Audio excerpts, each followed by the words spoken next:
I'm really excited. Take one step back. Really excited. Yes. We're about to launch the first ever Phish Studies academic conference. I've had some amazing colleagues here, and then a crew that's just adopted my students and let them borrow shade. Everybody had a great time last night. I asked all of them to give me an example of something that they learned last night, because my talk is on why Phish Studies. But I think that they are the proof that it should exist, and so I wanted to collect some evidence from them, and we're gonna have a good time. We have absolutely no idea how many people are gonna show up, but we've got a PA system, and we're gonna record so that all the people who are at home that aren't able to participate can do so later. And I'm just so happy. Like, It's true. Phish is a special place. There's really amazing people here. People with similar values, and we share the love for the music, but also like the intellectualizing about the band, and so that's why this is going to happen. So who else is going to be here? So we have eight faculty who are presenting, and then my students. There's 6 students in the class and that came on the field trip, and then we have whoever is around who wants to join us, who can find us. I've been posting directions on how to find us on social media, so we used the GPS coordinates and then took some pictures of landmarks, and it might mean that some people don't find us, but what I love is that it's an adventure, right? Like, just trying to find us is an exciting activity, so. Yes, wonderful. Sure. All right, well, Thank it seems you, like it's all Papyrus. working. Yes, thank you. Hello. Testing. Am I on? Yeah. What do y'all think of the show last night? Woo! Yeah? Woo! I love the chalk dust. Yeah. How long? 20 minutes? 21 I think it was minutes? 24. 24. Yeah. That was good. And how about that new song? Have you guys heard the new one before they opened with? That's a Trey song. Yeah, I loved it. I don't know. Does anyone have any adventures finding us? Nope. Clearly, if you're here, you are able to follow the directions. You get an A+ for that. How's the audio, Kelly? Looks good. Good? Do you need us to do anything? No, not You just want me really. to keep talking? Yes. Okay. Keep talking. Anyone have any questions? No questions? Okay, I'll say this again, but just a warning that if you're in this area, you're consenting to be videotaped and recorded. Cool. By the amazing Kelly Morris of Be More Now. How you Yay! Okay, so hi. How's it going?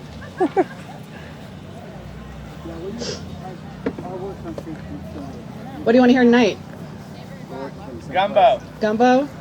That would be good. Ridiculous. Woo! Okay, yep. Punch you in the eye. I want an Iculus because I want my philosophy students to learn about the great and knowledgeable Iculus, the ancient philosopher that was born, it's either 1941 or 1942. Someday. Yeah. You're within here. Yeah. So I have this theory that the Iculus narration is in the line of the tradition of Socratic irony. Right? That's how we get contradictory information about Iculus's biography and beliefs. And Raise up. We're raising these so there bottles. are 15 students not that this are one. in the Philosophy School of Phish class. 6 of them are on the field trip. That's good. Like, It's the class runs through Oregon State campus. awesome. Thank you so much. And the reason why that has to happen is that Yeah, if that's it's not nice. an e-campus class physically has to happen in Corvallis, Oregon, which means no one's going to any shows, including me, right? So if it's online, it means that students can travel. I can travel. It also means that the class is open to Phish fans from the community that aren't current OSU students. And so eCampus gives us a lot of flexibility, but the one downside is that it's asynchronous, right? So I can't require that the students are physically anywhere at any point in time. So that means that most of them, unless they were Phish fans that are taking the class already, historically have met the requirement by watching webcasts. And so this year, what's different is that we ran a lab credit on the Corvallis campus so that students that were in the class could come on the field trip if they want to. So so 6 of them came on the field trip. All but 1 of them are at their first shows. Yeah, so they were up for an adventure. Kelly, do you need anything technically? No, I'm great. Thanks. Anyone have any questions before we get started? Okay, I know it's hot. A couple directions to give before we get started. I already warned you that if you're in this area, you're consenting to be recorded. The second thing is that everyone that's speaking, I think, needs to check in with Kelly at some point to give her some information. And then we are also recording the audio separately. So everyone should have 2 microphones where, oh, actually, no, we did something else with it, right? It's over here? Okay, never mind. Just 1 microphone. It simplifies things. A little bit of background. So this event developed out of a series of lectures that I was putting together for my students that are on the field trip. And so the presentations are all geared to be short and also directed towards an audience that isn't familiar with the band, or at least is very new to it. And with that being said, I'm going to turn you over to my colleague, Natalie Dollar, who is an amazing human being, great friend and colleague, and I'm really happy to have her here supporting our work.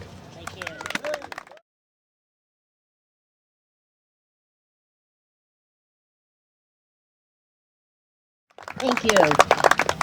As Stephanie said, my name is Natalie Dollar, and I'm with Oregon State University as well, and my department is in communication. I am actually now at the OSU Cascades campus. We have a campus in Bend, Oregon, so come on over and check us out if you'd like to go to school in a really cool place. We do not have a philosophy program there, which is a bummer, but we do have communication and some other things, and I got involved with the project with Stephanie. Your audio. Oh. Oh, We're on. there you go. Thank you. Appreciate that. I'm not very good at this electronics. I got involved with Stephanie in this course mainly as support, as a colleague who had gone through the trenches in a similar thing. I had the pleasure of going to grad school, started in 1986, and I wrote one of the first master's thesis on the Grateful Dead and Deadheads, and I'm a sociolinguist, and so for years I've combed parking lots at Dead shows and interviewed folks and talked to them, and I am proud to say that Oregon State University, which seems to be a very conservative, but it is a Research One university, and I'm very proud to say that I was tenured at Oregon State University for studying Deadheads, Grateful Dead community. And that's pretty phenomenal in the world of academia. It's very conservative, whether you would think so or not. So we're very happy. Stephanie's college and Department of Philosophy in Corvallis, and my department in communication and Cascades campus are sponsoring this event. So I wanted to welcome you all. Thank you for your participation, and just giving a few opening words. We like to talk about our first concerts. My first concert, 1974, Elvis Presley. I grew up in Mississippi, Louisiana, and my second concert was Elvis Presley. But I did find my way into the jam band scene and have been stuck here for years. My first Phish show, 1991, Evergreen State College. And that's when I got on the Phish bus, and never have gotten off. And so it's been quite fun. But there is very serious business to be had. We wouldn't be out here doing this really just for fun. It would get old if it wasn't something deeper there. There wasn't something bringing us together that had something more to do with who we are as human beings and the place that we live in the world. And again, I'm proud to be part of this community, and I'm very excited to hear the group of philosophers that we've gathered here for you. Dr. Jenkins has gathered for you to speak to you about some of the serious business of philosophy and Phish. So at this time, I am just going to turn it over and introduce each speaker right as they come up. And our first speaker, of course, is the wonderful, tremendous, as our president would say, tremendous scholar, Dr. Stephanie Jenkins, who will be talking about Concepts We'll Ponder, Why Phish Studies. She's an assistant professor in the Philosophy School of Phish Instructor at Oregon State University. Thank you.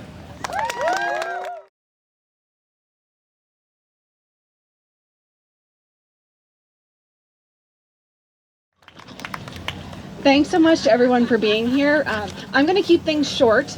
because it's hot out and there's a lot of us. But before we get started, I wanted to do two things. I need to give you a little bit of background about how this event got put together. And then in line with the thank you set at Dick's Sporting Goods, I want to say thank you to the people that made this possible. So first and foremost, I want to say thank you to my students, the students in the Philosophy School of Phish who took a risk and decided to join us on an adventure. 5 of them are here at their first shows. I really want to say thank you to the School of History, Philosophy, and Religion at Oregon State University, and in particular my school director, Nicole von Germerton, because the students' expenses for this field trip were covered. Being a student is expensive. A lot of them work full-time, and the credits also are expensive. And so it was important to me that since they had to sign up for an additional lab credit in order to come on this field trip, that they weren't going to have to go bankrupt just to come experience our community. Also, OSU eCampus has supported my research around this project very generously. My colleague Natalie Dollar, who makes the risk of being at the forefront of Phish Studies when you don't have tenure seem a lot less scary. Jnan, Blau, and Denise Goldman, who are my dear friends and colleagues who also did a lot of brainstorming with me over the phone and via text message leading up to this event. And finally, the artists and the band from this community who make this work possible. This class has really enabled me to give students unprecedented learning opportunities, the kind of experience I would have loved to have when I was a student but wasn't able to do so. And just thank you. I'm so grateful to be able to share this community with my students. So the event that we're here for today started because once I got the idea of taking my students on a field trip, one of the advantages of them physically being here, in addition to getting to experience the music in the community directly, is that there's all sorts of scholars who are here, who are fans, who research the band. And when you're an undergraduate student, it's actually really rare to get a direct experience with faculty research. And so I organized these sort of talks, so that my students could get lectures from people other than me and learn a little bit about sort of upcoming work within Phish Studies. But once it became clear that this was a really exciting opportunity, it seemed that it needed to be open to the community. One of the things that's been really important for me with the Philosophy School of Phish is that you make it possible. And so I don't want the resources that we create to be limited to students that are enrolled in the class, because not everybody has the time or resources to be able to afford to take those credits. And so we create public resources for fans that want to know more about the band. So you may ask yourself, how did you get here? It's because my students were getting these lectures, and that means two things that you need as background. So the first is that most of the students are at their first shows, so I did ask the speakers to gear their presentations to my students, So it's this is a loving term, students, It's geared towards a noob audience. And but also for that reason, and because there's so many of us and it's short, I ask people to keep it short, So noob level and short talks. And with that in mind, I just want to give a few brief comments in response to the question, why Phish Studies? The answer to that question entirely depends on the audience that you're speaking to. I don't have to convince any of you that Phish Studies is something that's important. But by holding the first academic conference in the field of Phish Studies, this is an event, Something's happening right now that we've created a field of study that did not exist before we got together for this work. Oh my goodness. So I had to put together a guide for my students about how to fish. And one of the things I said is, it's windy at the gorge, stake down your tent. That was a homework assignment. I hope you all stake down your tent.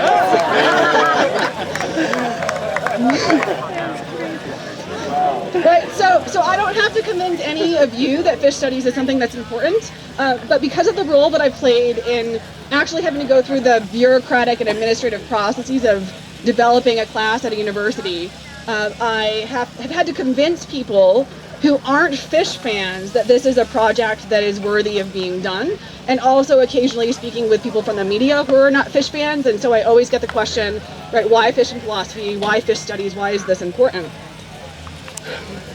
Here's the thing, this is not a hard argument to make. I want you to stop whatever you're doing and just look around you.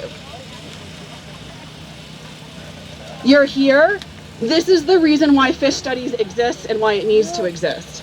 Because there's something that's happening in our community that enables these really unique learning opportunities for my students. Right? With the artist interview project, artists ranging from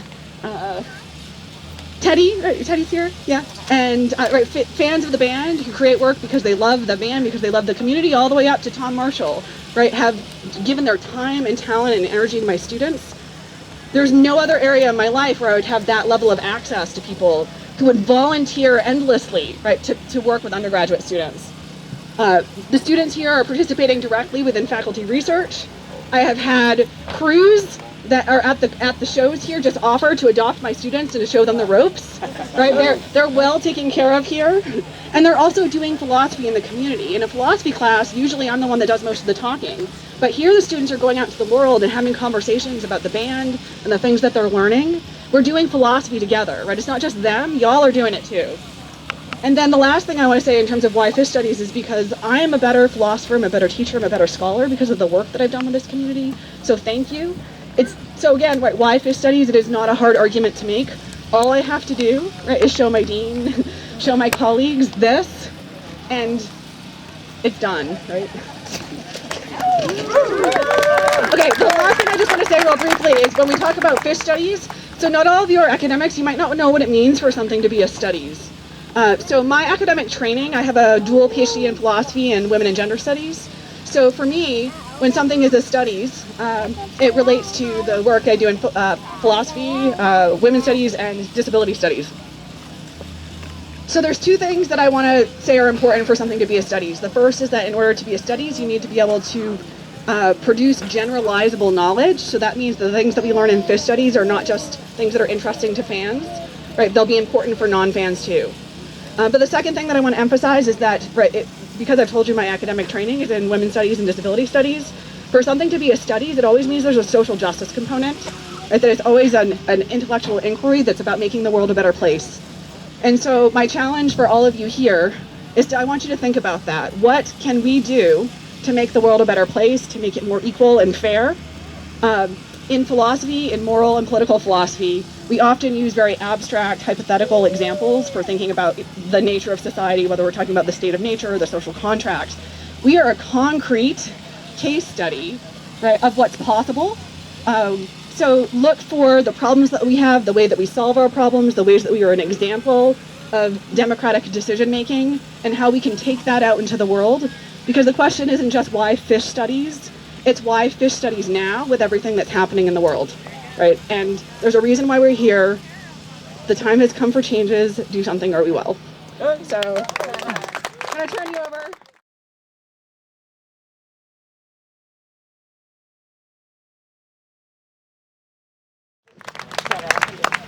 So our second speaker comes to us from Cal Poly. See, we bring in the big timers here. This is no small conference here. I want to welcome Dr. Jnan Blau, who, is it Blau? Jnan Blau. Jnan Blau. Yeah. Sorry about that. That's okay. Thank you. That southernness comes out every now and then. His talk is called A Performance Studies Scholar on Phish and Phandom. Some useful and generative key terms and concepts. Please welcome. So, can you guys hear me okay? Is that working? So I don't have to hold it? Okay, good. First of all, wow. This is incredible. This feels really special because it is really special, and Stephanie already kind of gave us some background on that. Let me introduce myself real quick to provide a little context to what I'm going to talk about. I got a master's and a PhD in communication studies, broadly speaking, but there's lots of different specialties in there, and my specialty is performance studies. Like Natalie, I'm very proud to say that I'm now a tenured professor and largely identifying myself as a Phish scholar. I'm one of the first people to publish academically in journals about Phish. I wrote my doctoral dissertation on Phish. So, pretty cool. What I plan to do in this talk is pretty simple and straightforward. I'm going to keep it pretty accessible for us. Give you a very, very, very quick history of the discipline to kind of contextualize some of the things that I'm going to say. And then I'm going to talk about performance and help us understand what performance studies is and what thinking through a performance lens does for us in terms of helping us understand human communication, all the things that are at stake and so forth, and the means for change, we might even say. So as a performance studies scholar, we often get asked the question, what is performance studies? And I still to this day have trouble explaining that. It's a really complex interdisciplinary mix of stuff that gets brought together and is called performance studies.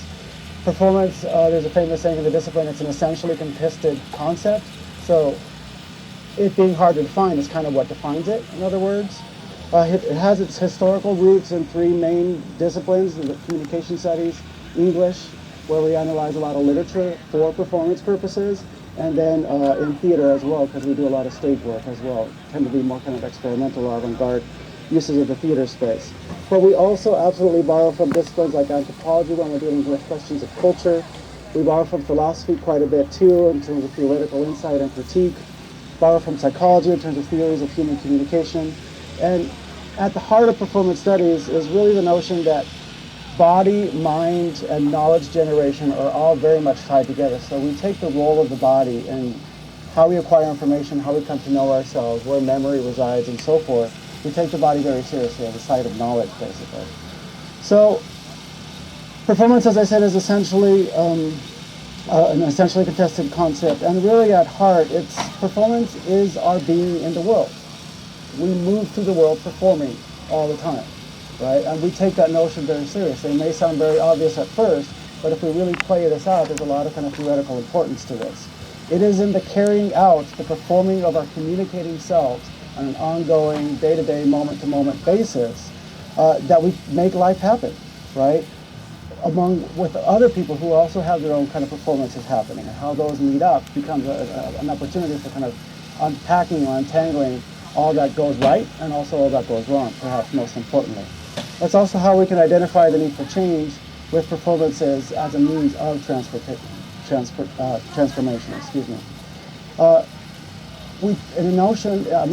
Put in one sentence, what we do is we take life seriously as a series of performance moments that, again, we can kind of unpack and turn to. So first I'm going to give 3 ways of talking about performance, and then kind of give you some examples. And all of this can and should apply, and I'll make some connections to Phish, but I encourage you to make your own connections as well. So one of the things that's at the core of how we understand things is performance is constitutive. It has a making function. So again, think about your daily performances, think about performances on stage, anything that counts as a performance. When we say that performance is constitutive, we mean really, literally, that it's how reality gets established and reestablished on an ongoing basis, right? Quick example with this, the Declaration of Independence.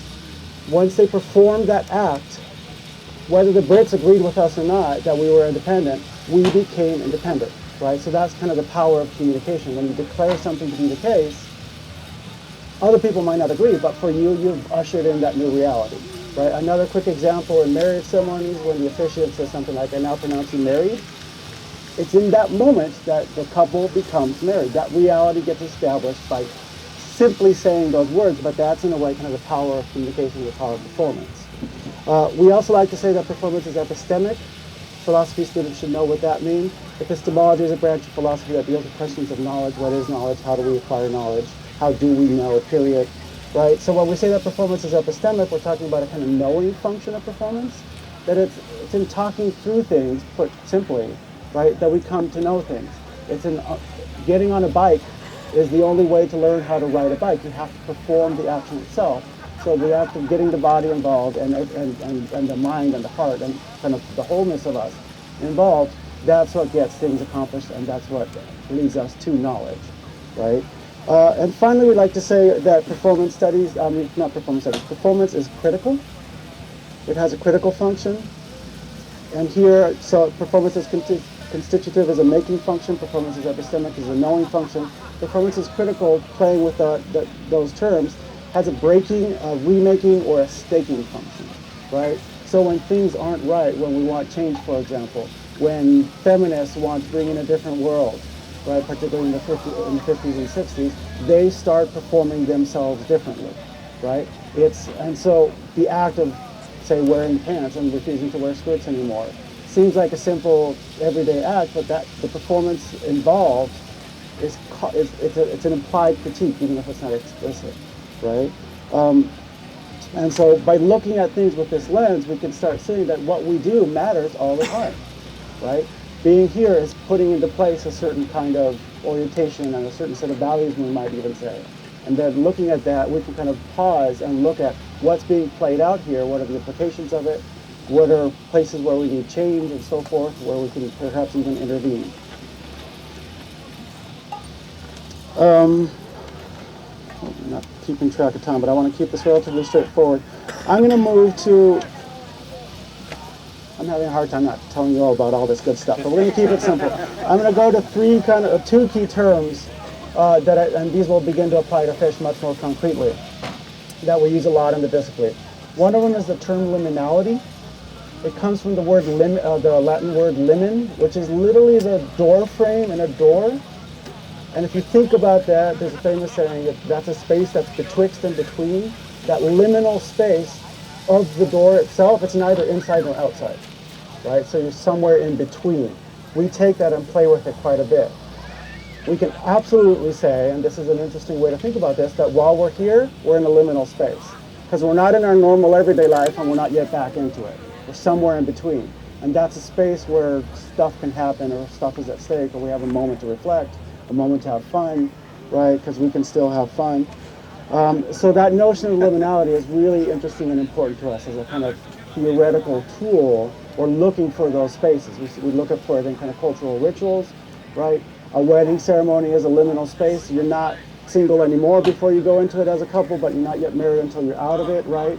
So there's a lot of kind of cultural rituals that have this, and this is absolutely one of them. And that's one of the things that I've done a lot of work in my scholarship, to kind of unpack what happens here.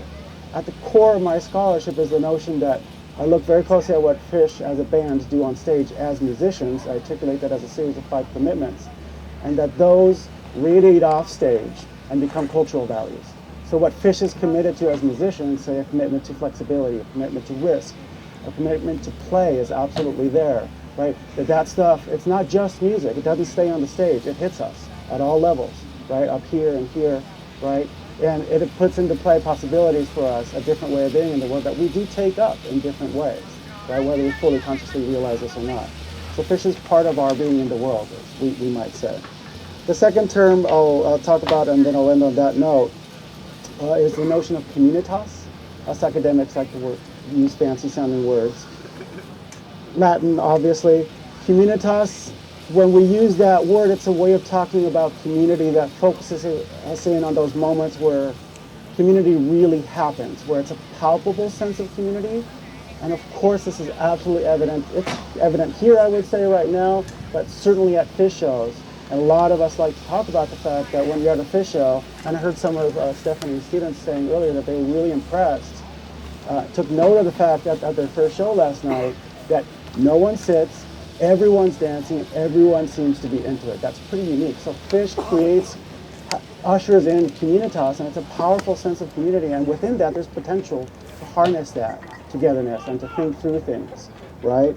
So really we kind of start to, communitas points us to what's, and it's hard to establish, right?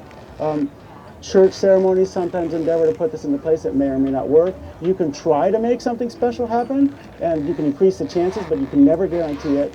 And it's ephemeral. It doesn't last, right? It's hard to get people to really come together kind of as one, so to speak. Phish does a damn good job of doing that, right? Better than just about anyone. We thank them for that. So looking at communitas gives us a sense of what's palpable and discernible in community and what's important to kind of retain and think through. And ultimately it's in the hopes of what I call a kind of utopian potential. There's a kind of pointing to in moments of communitas and this kind of special coming together, whether we fully consciously realize this or not. This points towards a future in which we can be more like this and less like the way we are in the rest of the world, where things are so complicated and there's not peace and so forth, and lack of justice, right? So that notion of kind of being here and performing ourselves and doing all that we're doing here, we're not just being Phish fans, we're actually exploring what it means to be human, right? And we harness that to some extent, and we take that forward with us. So I think I'll end on that note. Thank you.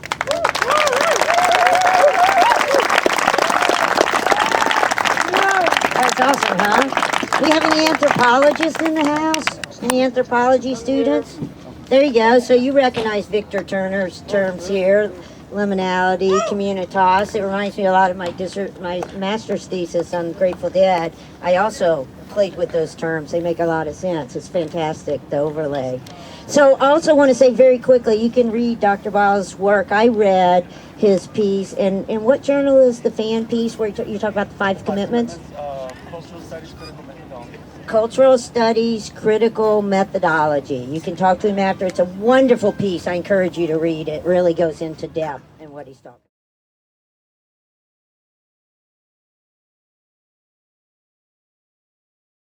about. Allaback?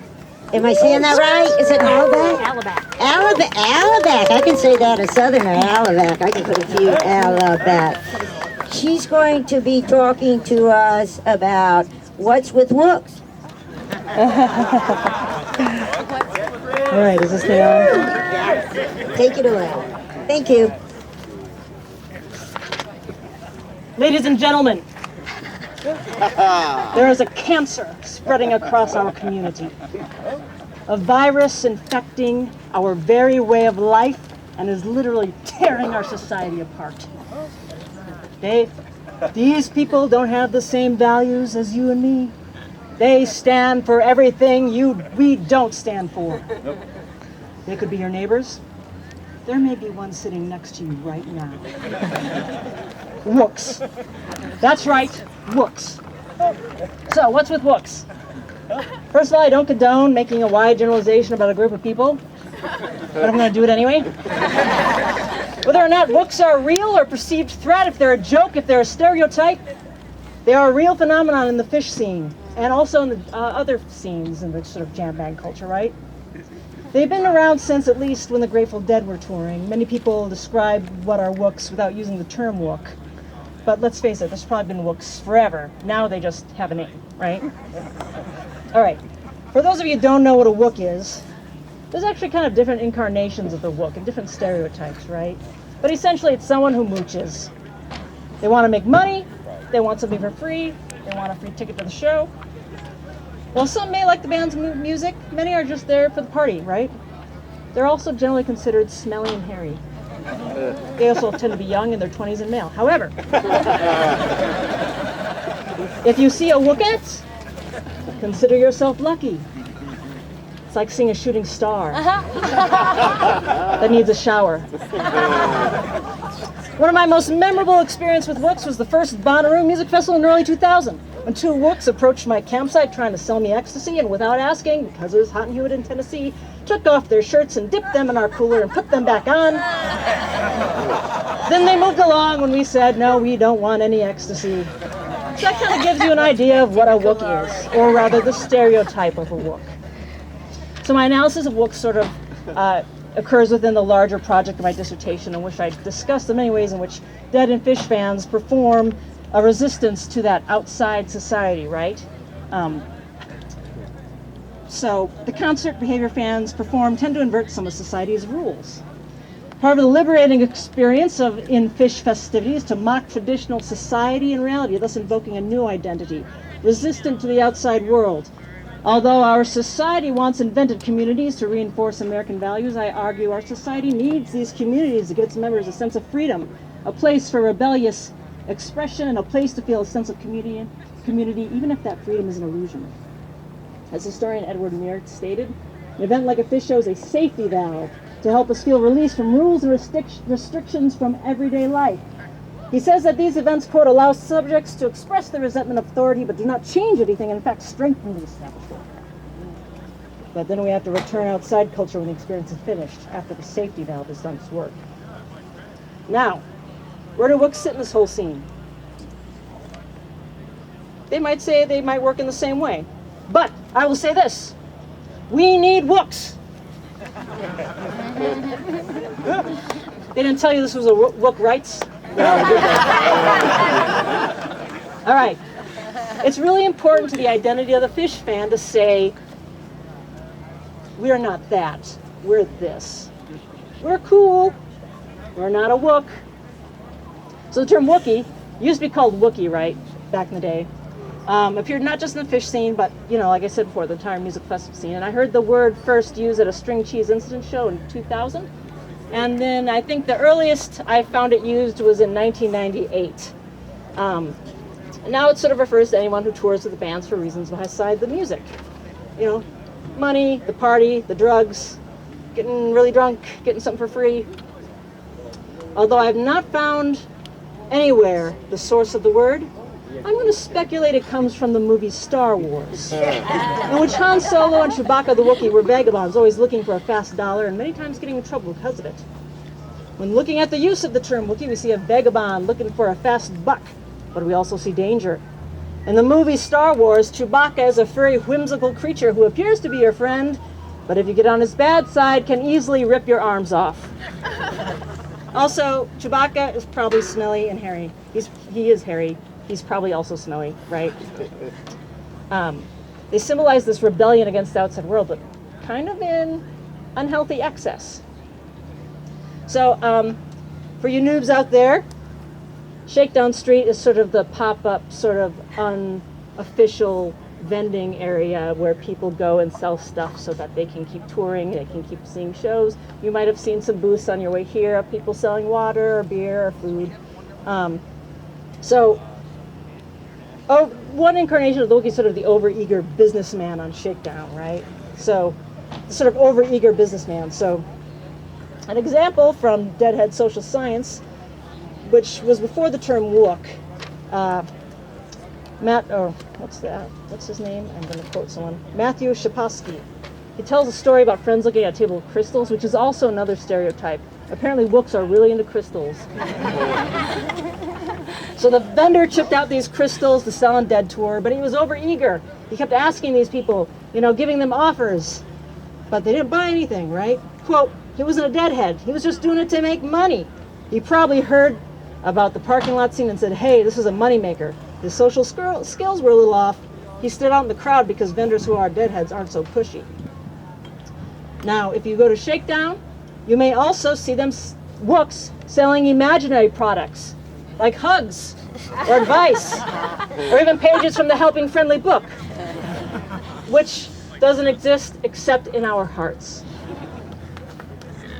Another incarnation of the Wook is more in line today's definition, are people who want to be given something for free or get a miracle ticket, right? That's a ticket for free, a miracle. You might see people walking around with their finger like that. That means they're looking for a miracle. They might say cash for your extra, or a miracle, which is a free ticket, right? So a show reviewer from the Phish Net tells his experience with a Wook at a show here in 2003. As we are exiting the campgrounds, there are 3 people in front of us with index fingers in the air. Chris says he has a couple extras to get rid of. They ask how much. He says, I will give them to you for $25, 15 under face value. They say, forget you. We will wait and get tickets for free. After that, it just got ugly. To make a long story short, there was a relatively brief, intense verbal altercation. They were shouting things at us like, ever heard of the Phamily? Where's the Phamily? Now, he says, this is the one and only time in 81 Phish shows where I've ever been in a situation like this. It was really strange. I'm not one to use the Wookiee stereotype, but if the shoe fits. So if anyone ever sees the Gypsy Rose catalog, their winter 2007 catalog had a little character in it called the Healthy Hippie, and she gives little bits of advice about, going to festivals and stuff. So in their fall winter 2000 catalog, she says, be a good festival neighbors. Always offer your neighbors food, drink. This way, if a Wookiee tries to steal your tent or cooler, your neighbor will have your back. I think that's just kind of decent, human decency, just being nice to your neighbor, but, So this statement expresses the idea of the Wookiee as not only wanting free goods, but as a danger to the scene. In this case, Wookiees are thieves. So be sure you don't leave anything of value in your tents while you go in the show. In the show in 2013, I warned my friend who was at his first show, I'm like, you better put all your stuff away just to be safe. And he sort of had this idea that the Phish scene was full of hippie values, which is true, but he came back and Wooks had stolen his stuff out of his tent, so be careful. Now, by labeling these profiteers with the identity of Wook, Phish fans have created a group identity for themselves, but a stronger positive group identity. So I say that we need Wooks.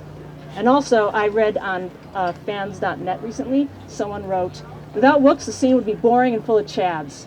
So there you go, we need Wooks, right? So fans punish the Wook indirectly for their behavior in many ways, then create a marginalized negative identity for this person, right? So a website, passedoutwookies.com, they show pictures of, passed out Wookiees, passed out Wooks, right? There's lots of jokes. How does a Wook shower?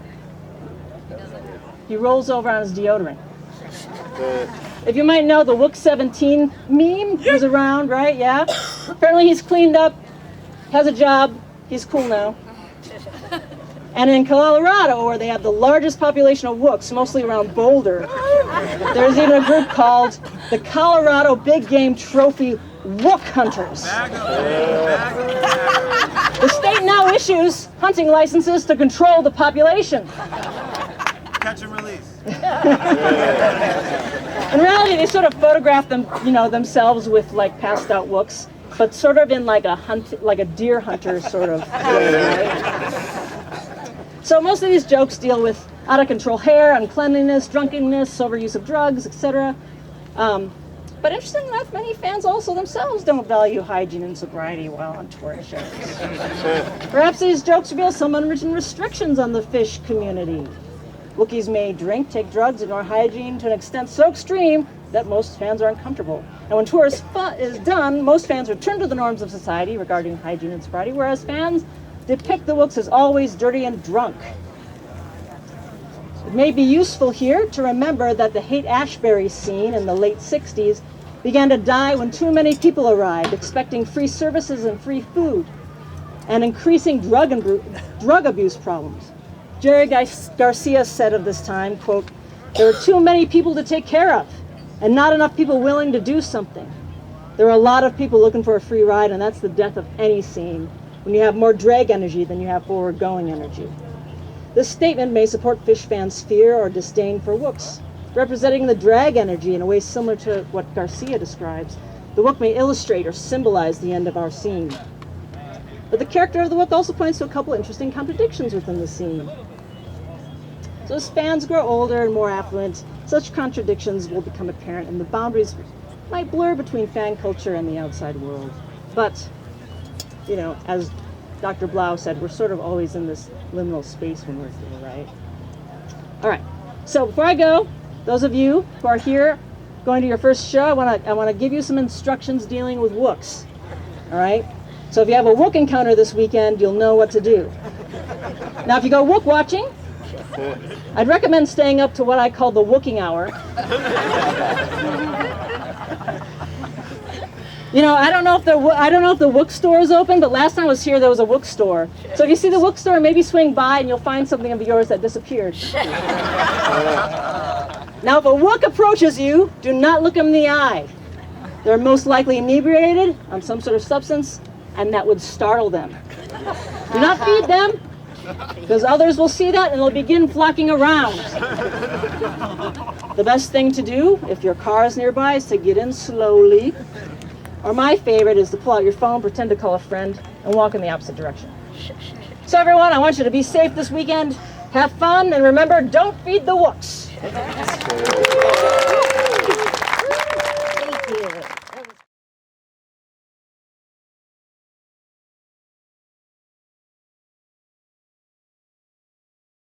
Thank you.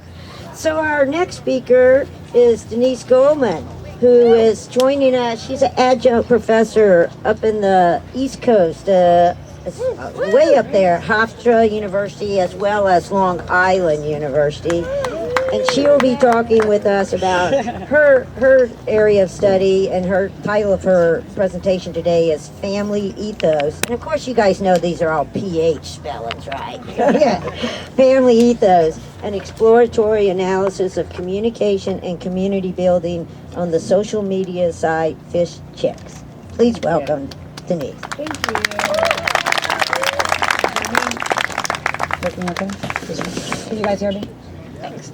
So I'm definitely newer to the Phish Studies group, and I feel so lucky to be here with Stephanie and Jnan and everybody else that is encouraging this new field of studies And I think that I'm sort of a newbie here with them, that I hope that what you guys could take away from this is that you could join any field that you find to be interesting, and that you just find your way in, and there are people that will help you continue. So I am actually in the beginning of my research, and I'm looking at there's a Facebook group called Phish Chicks. I don't know if anyone knows about it, if anyone's on it. Yay! So actually in March of this year, a female-centric podcast, I don't know if you guys heard of that, debuted with the host Dawn Jenkins, representing the true voice of the female Phish fan. In the debut episode, Jenkins interviewed Bethany Barker, the creator and administrator of the Facebook community Phish Chicks, a group of almost 10,000 female fans in which 90% actively participate in discussions about a variety of subjects. Barker said that she created the group because she wanted a place where female fans could talk about the band with ease and comfort, not having to worry about keeping up with the typical male conversation that tended to lean towards more technical observations of the band. Without the hindrance of male voices to overpower them, female fans are expressing themselves in more reflective and emotional ways, resulting in deeper connections to each other and to the band. So female spaces of communication can be seen as places where women are not simply passive consumers, but rather active participants in shaping their own culture. Replacing marginalization with agency has empowered women to take an active stance about how they are perceived by others. Female-centered fan spaces are thus a natural extension of the bonding culture in which women regularly participate. Women today are more aware of the power that comes from the support of other females, and they are taking advantage of the communities that cater to it. There's a tendency within mixed fan spaces to give men the floor, but provide hearer support by asking questions that use minimal markers, which enable men to keep the floor. This is because women tend to avoid disagreement and exclusion, a characteristic that is more common in male-centered spaces. Female spaces are characterized by support and camaraderie, safe spaces that build confidence and self-esteem, offering a support system where women can explore and grow more comfortable with their identity.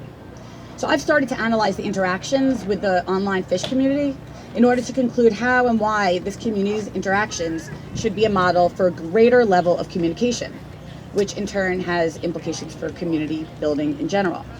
I believe that communities are centered around a love of similar music are more likely to foster individual growth because of the rhetorical effect the music has on fans, as well as the community as a whole.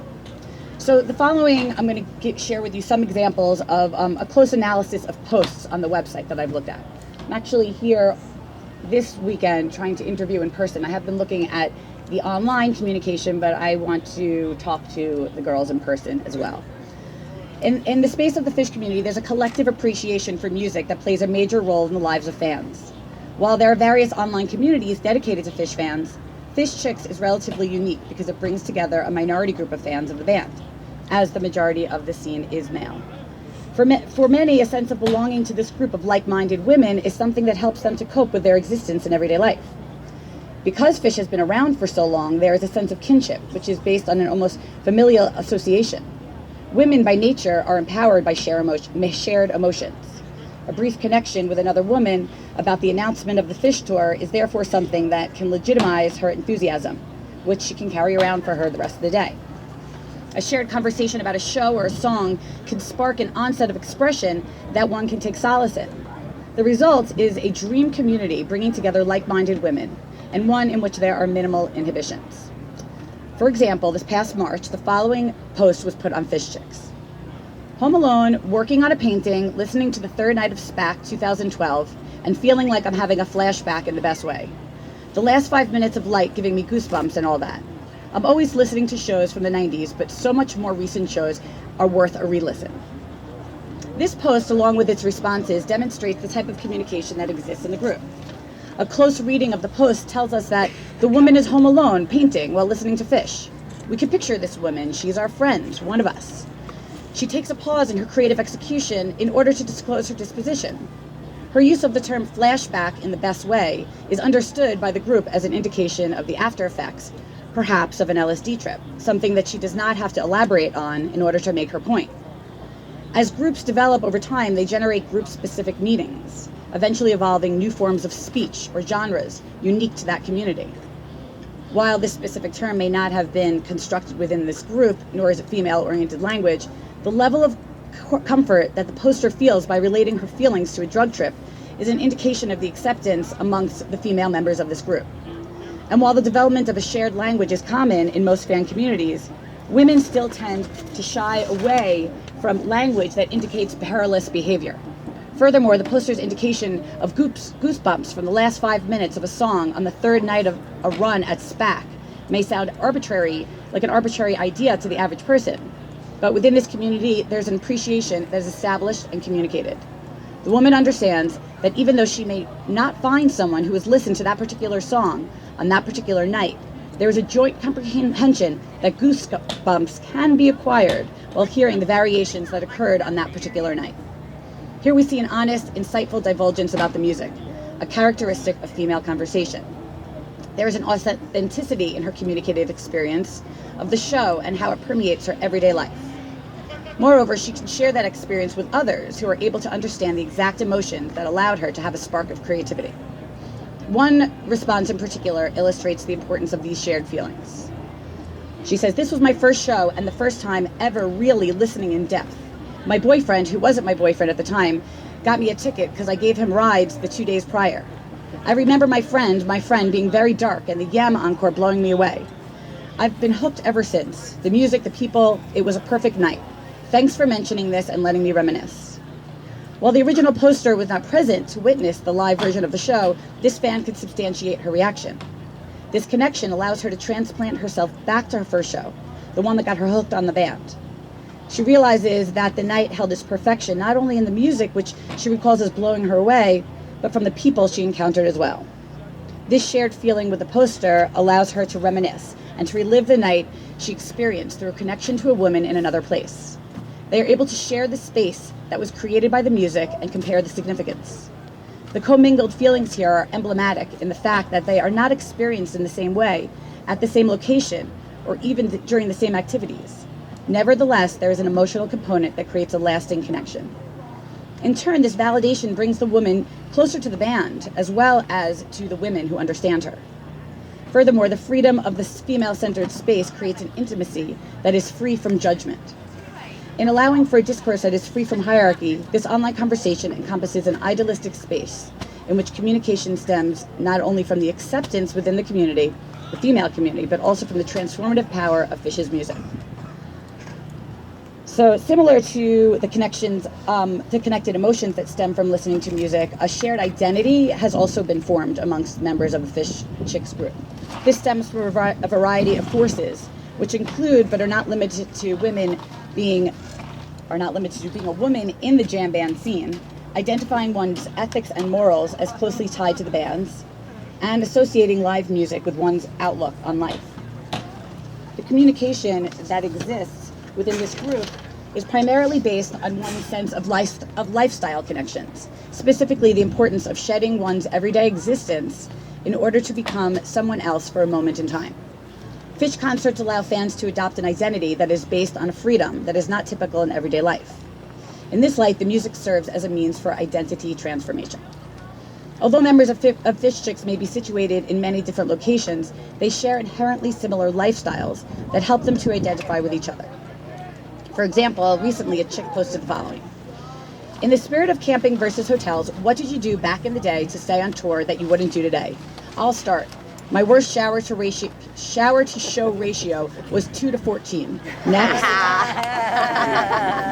This prompted over 200 responses in which women were able to share the existence of their alternative selves, most of which cannot presume to be a part of their everyday lives. The woman asked what we did back in the day, prompting the conclusion that the ability to go on tour is something that eventually is outgrown once adult life kicks in. Based on a different post that revealed an extensive variety of careers within this group, it's clear that these are women that hold jobs, have families, and are contributing members of society. The responses to this post allow us to see the extent that one would go through in order to have the ability to leave this identity behind for as long as it can be accomplished. This counterculture identity is one that softens the dividing line in our society. Okay, when the poster refers to back in the day, she can expect to relate to these women who were original participators in the construction of the Phish culture, which they just so desperately needed at that time. And within the all-female community, it's an even smaller group that can attest to being part of the original scene. One response in particular is worth quoting at length. She said, going to every single show ticket list, but you always get in. Driving to the next city right after the show, high on life, love, and God knows what else. Hopped on a random boat with strangers in Canada, all for free Molson Ice, and almost missed the show. Bringing half my tour fam to my grandparents' house at 3 a.m. unannounced, on one of the best highs of my life. I had it all figured out after a Columbus, Ohio bug kicked my ass, and I woke them up to tell them about it. I could go on for days, fucking greatest times. In today's society, the acceptance of a vagabond lifestyle, especially for women, is typically frowned upon. Society expects a certain level of responsibility and achievement in order to be a contributing member of society. The above response, which includes hitchhiking, drinking, and taking drugs, is concluded with fucking greatest times to a group that acknowledges that the exhilaration that comes along with the freedom of being a fan. The original poster later said, haha, this is all amazing, what we do for our favorite band, illustrating the identity of the Phish chick as someone who is willing to do anything for her favorite live performance. While using the present term of do implies an ongoing devotion to maintaining this otherness, it is apparent that identity is connected to a past freedom that is still somewhere part of our lives. By reminiscing, we're able to continue to prioritize and actively reflect on the need to strip away our everyday persona in order to maintain these feelings of bliss. This flows over into an everyday life that does not involve music. The group of women here are open-minded enough to understand that there's an inherent quality of freedom and open-mindedness that comes with being a Phish chick. She is not uptight and will not judge. In fact, she will validate the strange and often unaccepted morals shared within this community. She is able to maintain this outlook on life because she is aware that she is not alone. And whether or not she comes face to face with others like her in everyday life, she knows she can take comfort in this virtual space.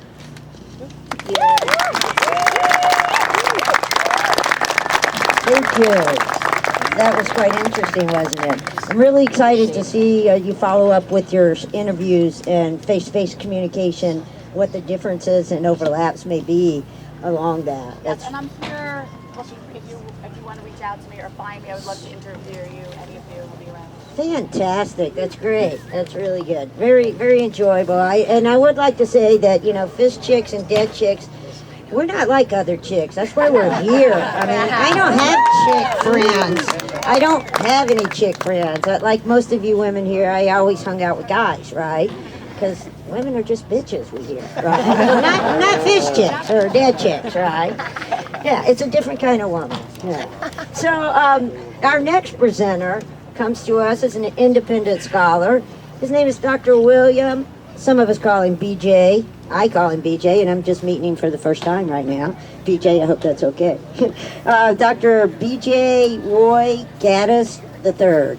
And he will be talking to us today about his presentation, which is titled To Maslow and Beyond, Reflections on Surrendering to the Flow and a Proposal of Collective Self-Actualization. Yes.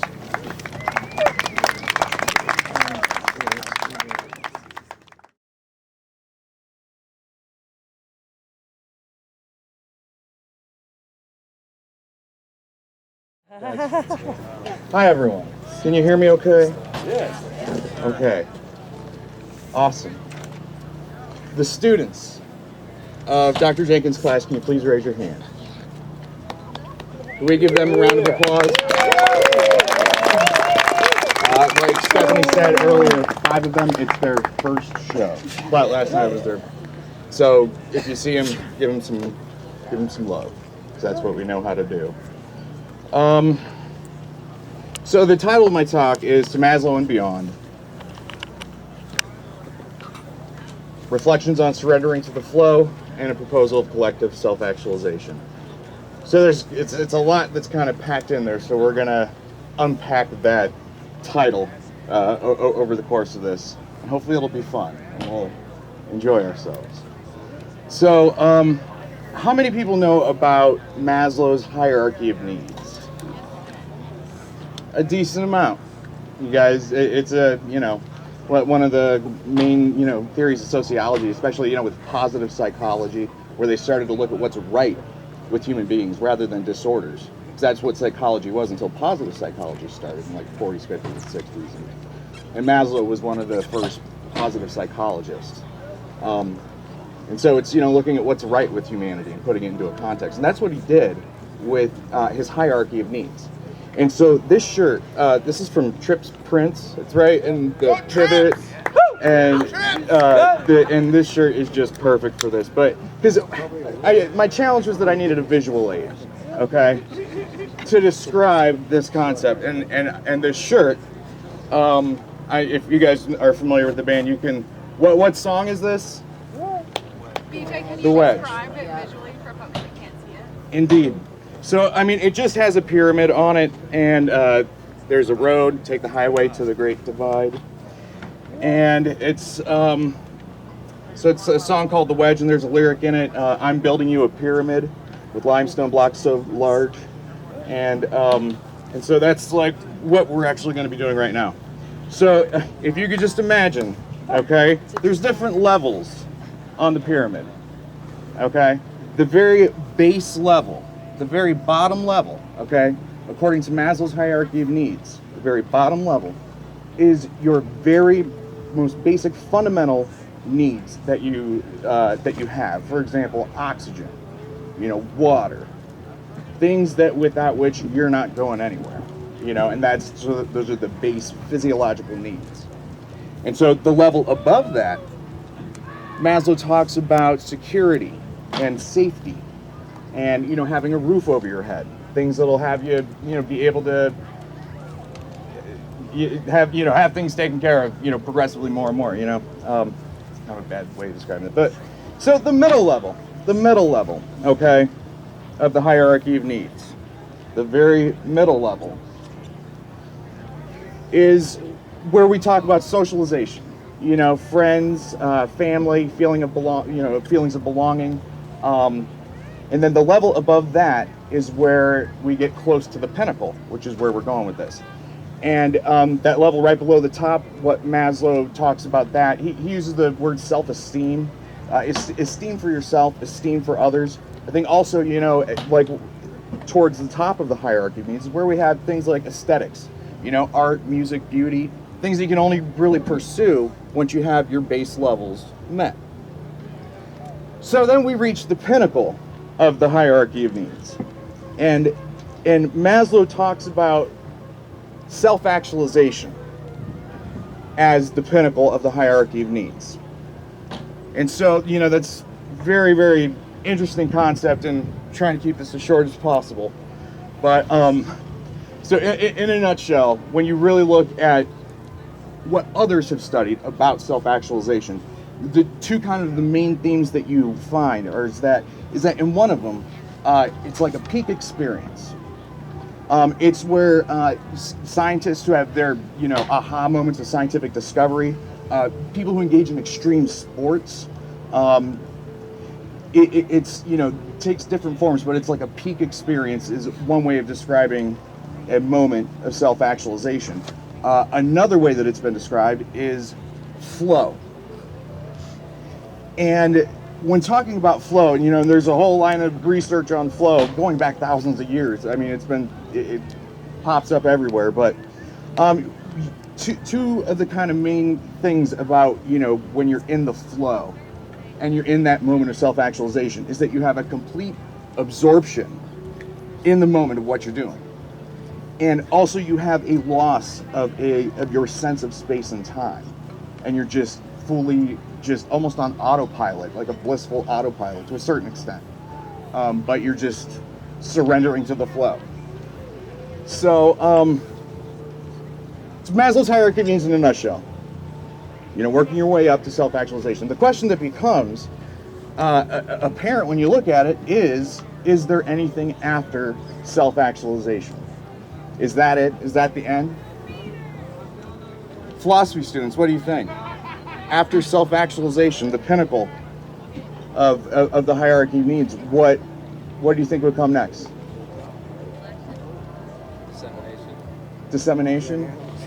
So like sort of like spreading your love outward? That's exactly correct, more or less. So what it is you, and there's two proposed extensions here to Maslow's hierarchy of needs that takes the sociological theory and applies it in a more global sense, which you'll see.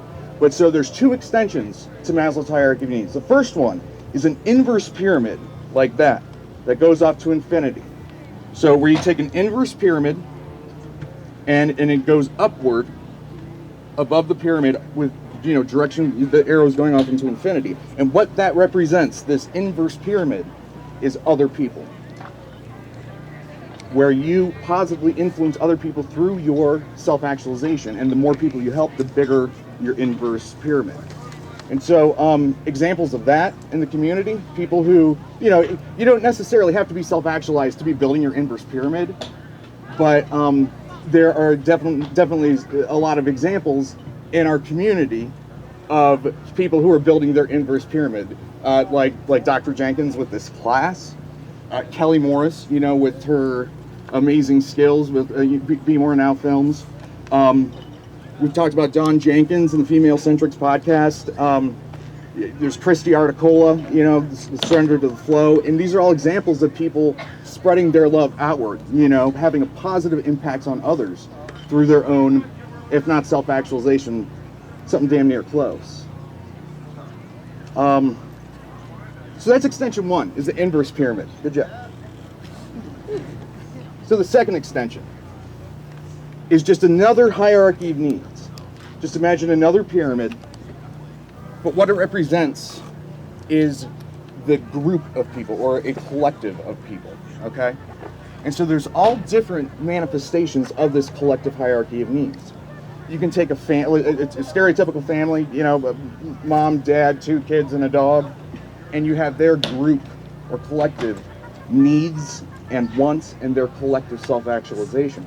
So you can posit this principle onto different groups of people instead of just as one, a single individual person, as Maslow has talked about, just with your individual self-actualization. But this is, the second proposal, is that we could have a collective self-actualization. And I think that there's, great examples of that last night during Chalk Dust, last night during Light, when we're all screaming, I saw you, there is, a feeling that, that's been described, and it's not necessarily that part of Golgi was describing the hose, but there's this concept called the hose. Raise your hand if you've heard of the hose. So in a nutshell, what the hose is, Carlos Santana did some shows with Phish, or vice versa, in the early 90s, and there's an article where Trey talks about a conversation he had with Santana. And Santana basically said, paraphrasing all of this, that what I imagined was that the audience was flowers, the music was the water, and the band was the hose, spraying out, onto the audience. And so the term the hose, there's been some debate as to, what defines the hose. Some people argue that some people who use it more loosely dilute the term. And there's a, trying to keep this short. Okay. So, we're going to pivot real quick to multidimensional metaphors, because this is what Phish does with their lyrics. I think that it's... Does anyone disagree that they think Phish uses multidimensional metaphors in their lyrics? Things that can be taken multiple ways? And so, the thing is with surrendering to the flow, I think that there's a multidimensional metaphor at play. Where, surrender to the flow, it's the only time in Gamehenge, in the whole narration, where it's talked about what's in the Helping Friendly book. We hear all about the Helping Friendly book, that, we better read it right now. But as to what's in the Helping Friendly book, it's only the lyric and the lizards, where, they talk about surrendering to the flow. The trick was to surrender to the flow. And so, that can be taken, with multidimensional metaphors, okay? There's arguably, meanings that are, intentionally made by the band, but then there's also meanings that you can posit onto it, because it works for, and that's the beauty of the multidimensional metaphor. Like, I don't know about you guys, do synchronistic things happen to you at Phish shows? I mean, this really is a phenomenon here, and thanks to Dr. Jenkins, because we're trying to wrap our head around what this special thing, that we have is. And so basically, looking at self-actualization, collective self-actualization is the flow, it's like the hose, when the hose is turned on, and everything's clicking with the band, and everything is jiving all around, those moments, that's pretty close to collective self-actualization, So the overall, I'm pretty much done here. I've walked you through collective self-actualization, talked about surrendering to the flow. I want to say that my friend Linda Lawrence, I don't know if you guys know Linda Lawrence, but she's absolutely amazing. Woo. And we were texting earlier, and she said that what's going on right now is CSA in CSA, because it's like Phish. This weekend we're creating collective self-actualization more so than most other ventures, and we're talking about collective self-actualization in a place that is arguably close to collectively self-actualized. And I want to end this with my wife right here. Okay, so what she said is that basically what we need to do, it's a matter of what we're doing at a small scale here for Phish, the love that we have, us helping each other, taking that and applying it more globally, going out and doing it big picture. So yeah, if you have any questions about collective self-actualization or anything, you can talk to myself or my wife, Casey, with hi. So,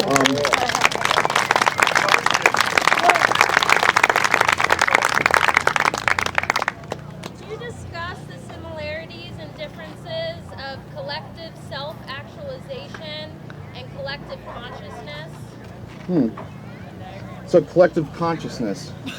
Well, I mean, yeah, the question was basically talking about collective self-actualization and how it fits into the collective consciousness. And that's a term that I believe Carl Jung, was a pioneer of, is this notion of the collective consciousness. And so, I think it would just stand to reason that there would have to be a high degree of collective consciousness going on for collective self-actualization to take place. And that's a very good point, because we do have that collective consciousness through the music. Because we have this music, it's putting all of us on a vibratory plane that is something special.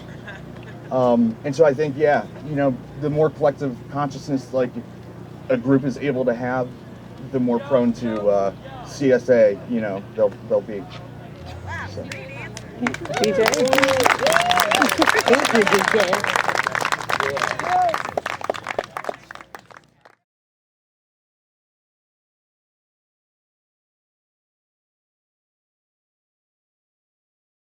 Our next presenter is coming at you from a completely different angle. Our next presenter works in geospatial research, and so it's going to be really fascinating to listen to his talk. He's talking about one of my favorite concepts, the notion of place, and how we co-construct notions of place. And so please help me welcome Peter Sforza. And he is the director of the Center for Geospatial Information Technology at Virginia Tech University, and he will speak to you today about his paper, or his presentation is called More Than a Concert, Exploring Sense of Place at the Phish Experience. Please welcome Peter. Thank you so much. Can you hear me?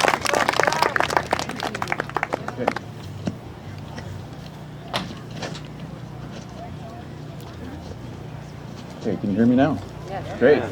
All right, thank you so much, especially Stephanie and Jnan for introducing me to this Phish Scholars group.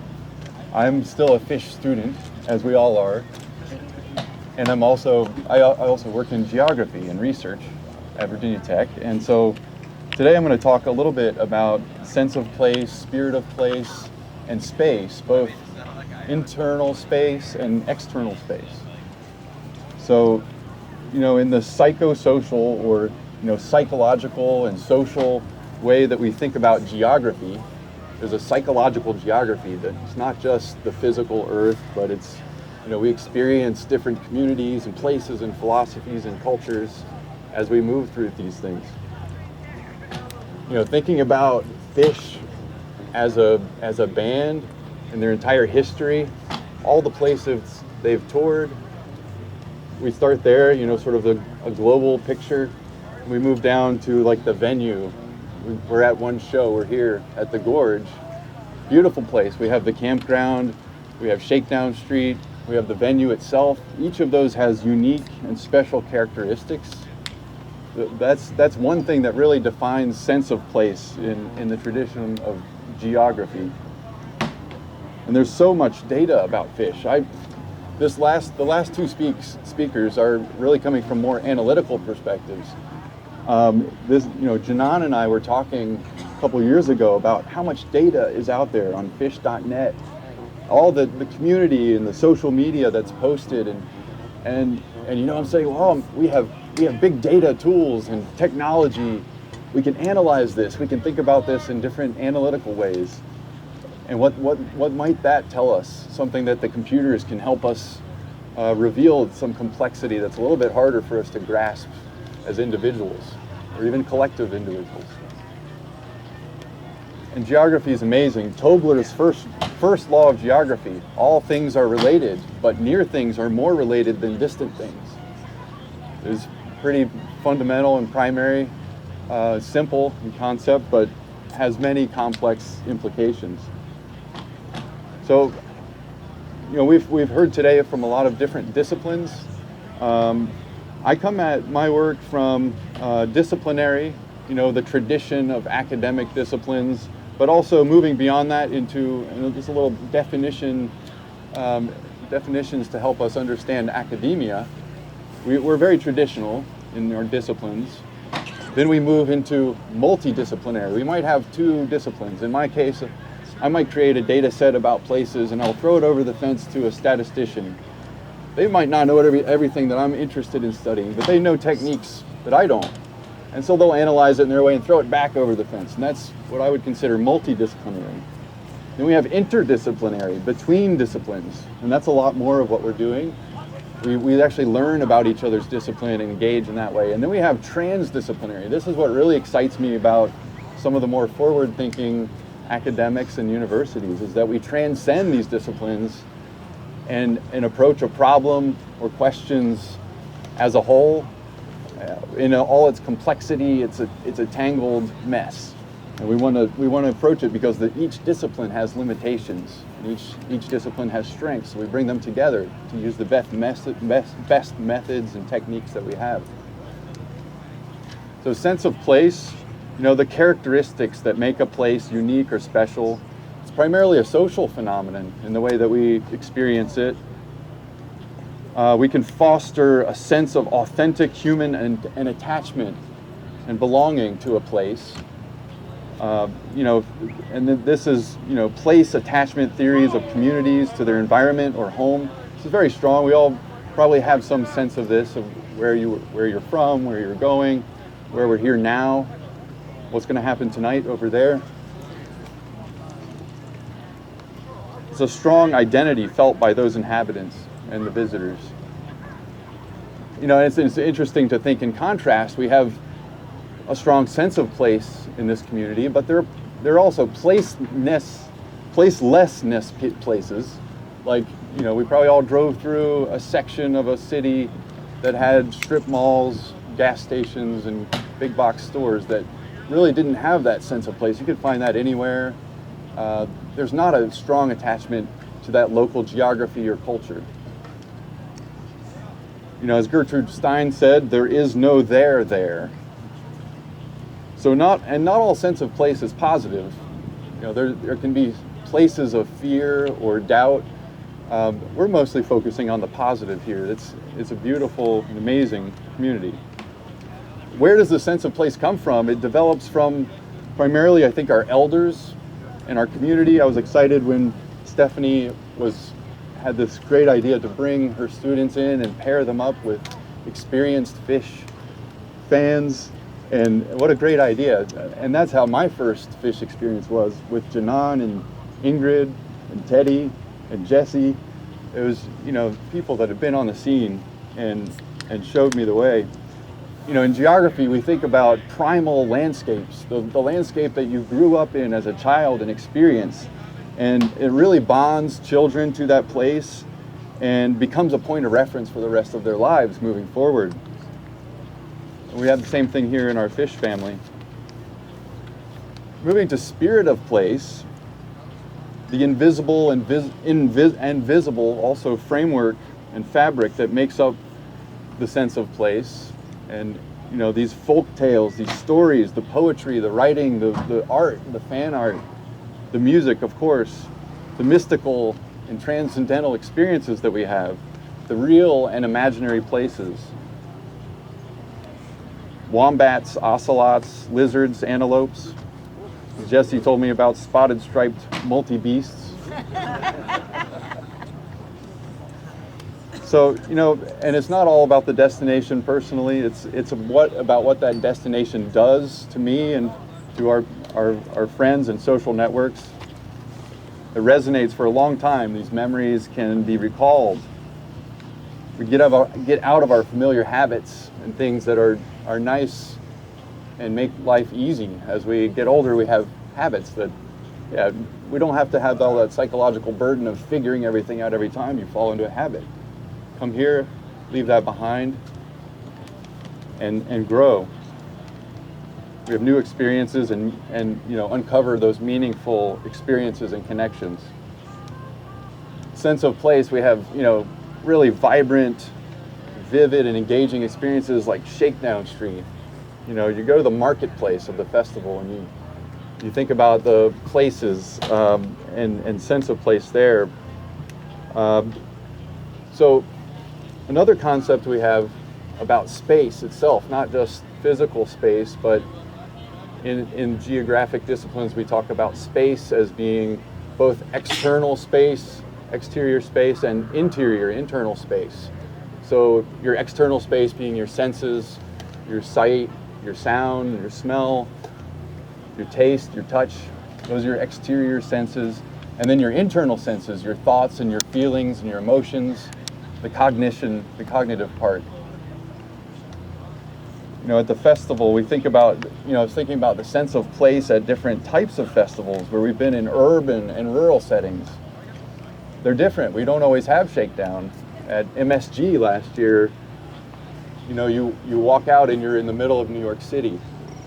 It's a different kind of Shakedown. Mexico, on the beach.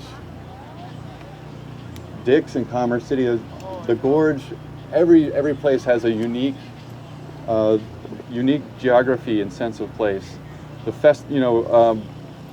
Russ Bennett, who's a designer and artist and helps conceptualize the sense of place for a lot of festivals, Bonnaroo and some of the Phish festivals. He talks about the festival as a microcosm of the American culture in many ways.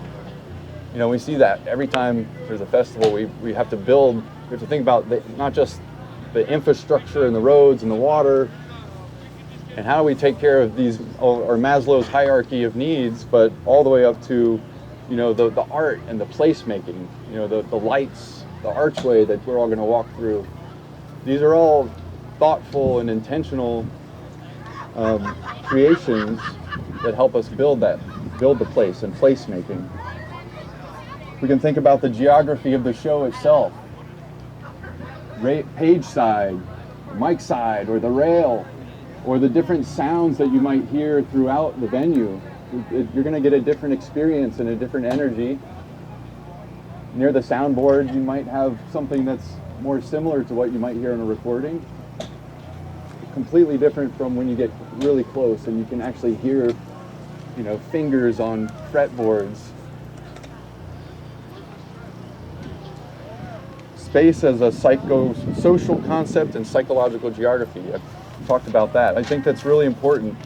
And so I'm going to end on a couple of notes about musical coding of space and how that engagement takes place. You know, identity and place is really important. A lot of the speakers have talked about that, but it's also problematic, you know, because if we're too strict about it. Some of us are from the Gorge and George Washington and nearby, but you know, many of us flew in and are from many places, and so it's a very dynamic and moving target. Dynamic, it constantly changes, very fluid, difficult to define and bound how a particular people of the place have an identity. It's constantly changing. A geographer, Doreen Massey, talks about sense of place created out of these many articulations or happenings occurring within a spatial and spatialized social connections. I think that's probably a big part of, for many of us, the people that we engage with and meet and revisit. The festival intensifies these connections and links within and beyond the locality within which it's held. We'll take all these experiences and friendships back. So Phish is really excited, very authentic performance practices and participatory culture. You know, we all know certain lyrics and dances and moments, and you can, even if you don't, you can sense it coming. And when it happens, it hits you. So thank you very much for this opportunity to speak, Stephanie and Jnan. Enjoy the special, spontaneous Phish experience. Thank you, Peter. You're welcome. Yeah, listening to Peter and thinking about a lot of the talks we've heard thus far, I think of this notion of a common sense geography, just something that made a lot of sense in some of my studies. And we live according to the world, according to shows, right? It's a common sense geography according to shows, and that collective consciousness is derived and created and maintained and challenged as we live through this geography, common sense geography, which we call the world of shows. And that is through that we gain our collective consciousness. We become the performative experts that Nanan's talking about. We learn how to understand the language of the Wookiees and all of these things. So think about it, how all of this is layering over. It's through that collective consciousness, the world according to shows, that we become self-actualized as a group, that we create this collective self-actualization. You basically heard the speakers lay that out for you. And so think about the connections, too, that you're hearing. We have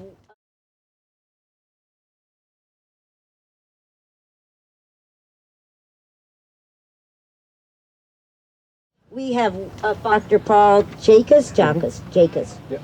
Dr. Paul Jakus is a professor of economics, yet another angle here in this multi-dimensional approach to Phish. He's going to speak to us today. His talk is called That Was Awesome, Predicting a Show's Rating Using Setlist Information, all the way from Utah State University. Dr. Paul Jakus. I'm not actually here to talk about economics today, although actually to talk about Phish.net ratings and whether or not we can find information from the set list to predict those. And for those of you who've not been on Phish.net, it's actually, if you want to know anything about Phish, that's the place to start right there. Everything you need to know about Phish is there. And then if you want to know about a particular show, they've got a very, very detailed set list. If you want to go in there and rate a show on a scale from 1 to 5, you can go on there and do that, and then they will report an average rating for that particular show. And my question was, when I think about my own behavior, okay, I didn't watch the webcast or it wasn't webcast, I go on there, first thing I do is look at the set list, and I want to know what kind of segues were in there, how many songs did they play, what songs did they play, how long was the show, how many songs did they play. And that tells me, oh, that might have been a good show or that might have been a bad show. So I went to a set list and started gathering all the information on that for the Phish 3.0 period. I'd like to thank my wife, who's over there in the shade, for helping me build the database. There are no bad Phish shows. She tells me that they're all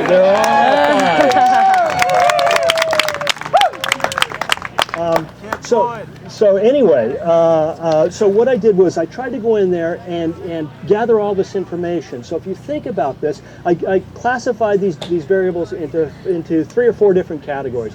One of them being pace and flow. So last night's show had 18 songs in it, about 9 songs per set. That's actually relatively few songs. That means they did a lot of jamming, and people are going to like that. Okay, so I got that. Then there's a couple of different kinds of segues. There's just the simple arrow or I call it a carrot segue. That basically means there was no stopping. A song ended and the next one began right away. That says something about the pace, as does the arrow segue, which essentially says that they actually flowed very naturally, playing one song right into the next one. And those are highly valued amongst Phish fans. And so we counted up the number of those. Let's see, the other thing that people like is novelty. We like debuts. We like bust-outs and things like that. So last night we had one debut, the opener, which how many were looking for a fire-related opener last night? We got it. Maybe nobody picked that particular one, but we got that one. And the other thing was the song gap. How long has it been since they played the last song? On Phish.net, you can actually click below the main set list part. You can click on something called the gap chart, and you can see how long on average has it been between shows for each song. And the average for last night's show was 8.76, which basically meant there was nothing too terribly novel in that particular show. And then other novelty things, I love narrative songs. If they start off with Colonel Foreman's, I know we're getting a narration coming up, and I want that. They do Harpua, we get a narration. So we looked at whether or not there was a narrative song played, whether or not a vacuum solo happened, whether or not guest artists appeared. Was it at a Phish festival? Was it at a 3-set show? All of these things I thought would affect the rating. And then finally, never miss a Sunday show. Okay, sorry, bullshit. We have the statistical information. It's not true, but weekends matter. Is it a weekend show? Friday, Saturday, Sunday. So I put in our model. We ended up with 358 shows in the database. There's a show on a Friday, Saturday, or Sunday, and we got all our parameters for this. For those of you who are into statistics, we just used simple OLS. We had heteroscedasticity problems. The variance was changing from year to year, so we adjusted for that. We estimated the model, and I couldn't believe it. I was able to explain about 40% of the variation in a Phish rating, Phish.net rating, which I thought I'd be lucky to get over 25%. Got 40%, which wasn't too bad. So here are the key things that matter with a show rating. Hang on a second, where's my page? There it is. Essentially, the number of songs matter. As the number of songs goes up, the rating goes down. If you hear 24, 25 songs, people don't dig it unless we have a bunch of those flow segues, the ones with the arrow. So when you have the Tweezer Fest, like at Meriwether Post a few years ago, whenever that was, that actually balances that out. That brings the show rating back up. We love basically bust outs. We love debuts. We like narrative songs. Sorry, I don't have, these are prescription, but they're not my regular glasses. And yes, I may be the oldest one here in order to read this. Vacuum solos really don't matter all that much. Guest artists don't matter. Festival definitely matters. We love Phish festivals. Amazingly enough, a 3-set show didn't really matter that much. That one was a bit of a surprise to me. Friday, Saturday, and Sunday we love relative to midweek, but there's no difference between a Sunday show and just any other weekend show. No difference whatsoever. And so, to get to the predictive value of this, there's also a time trend that I put in this as well. Phish have been getting better over time. I actually had a blog post on Phish.net, I think maybe about a week ago or something like that, if you want to see that analysis. But my model right now predicts, or actually my model does predict, a rating of last night's show of 4.204. which is pretty high, actually. That's the average is 3.95. And you know, for those of us who've been to a lot of Phish shows, that was a good Phish show. But as of 11:18 this morning, so my prediction is 4.204. This is purely luck, by the way. As of 11:18 this morning, last night's show was rated 4.207.